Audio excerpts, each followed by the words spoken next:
Hello everyone, today we are going to learn basic Inkscape tutorials how to save as to HTML.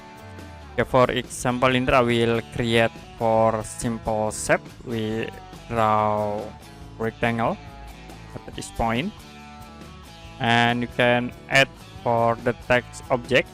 I will add in here. We set the name into button, and after it we can change for the color into this white color.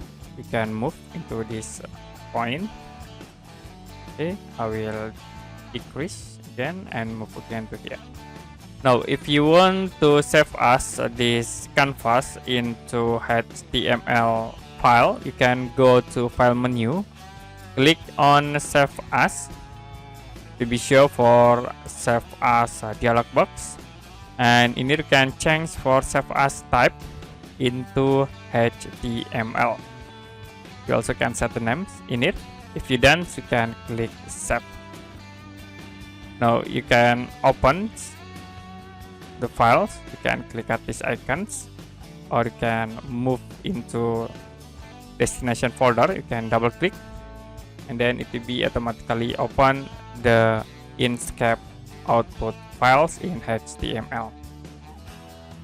Okay, that's it for basic Inkscape tutorials how to save as to HTML. And if you have any question about this tutorial, you can comment below this video.